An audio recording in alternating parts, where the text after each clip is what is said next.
Assalamualaikum warahmatullahi wabarakatuh. Perkenalkan, nama aku Sabrina dari Panggil Sabina, NIM 2581190 dari kelompok 5 yaitu kelompok pentana.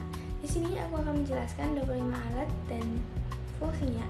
Pertama, gelas mika berfungsi untuk mengatur volume larutan yang tidak memerlukan tingkat ketelitian yang tinggi, menampung zat kimia, memanaskan cairan, dan media pemanasan cairan. Kedua, labu Erlenmeyer berfungsi untuk menyimpan dan memanaskan larutan, menampung filtrasi hasil penyaringan, dan menampung titrat pada proses filtrasi.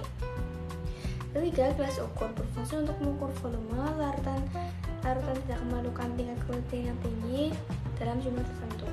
Keempat, pipet berfungsi untuk mengambil cairan dalam jumlah tertentu secara tepat dan mengambil cairan dalam skala kecil. 5. Buret berfungsi untuk mengeluarkan larutan dengan volume tertentu, biasanya digunakan untuk titrasi.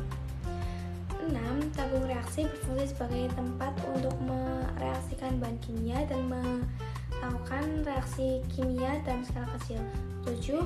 Kaca arloji berfungsi sebagai penutup kelas kimia saat memanaskan sampel, tempat saat menimbang bahan kimia, dan tempat untuk mengeringkan pendataan dalam desikator. 8. Corong berfungsi untuk menyaring campuran kimia. 9. Cawan berfungsi untuk menguapkan larutan.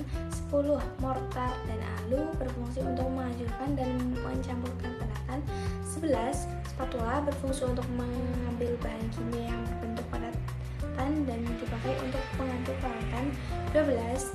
Pedang pengaduk berfungsi untuk mengaduk cairan kimia dalam gelas kimia. 13. Kawat kasa berfungsi sebagai alas dalam penyebaran panas yang berasal dari suatu batasan. 14. Kaki tiga berfungsi untuk menahan kawat kasa dalam pemanasan. 15. Labu ukur berfungsi untuk membuat larutan dalam konsentrasi tertentu dan mengecilkan larutan. 16. Termometer, alat untuk mengukur suhu ataupun perubahan suhu. 17. Pencapit cawan berfungsi untuk mencapit cawan krus saat dikeluarkan dari tanur pengabuan ataupun untuk memegang cawan pada saat pembakaran di atas genset.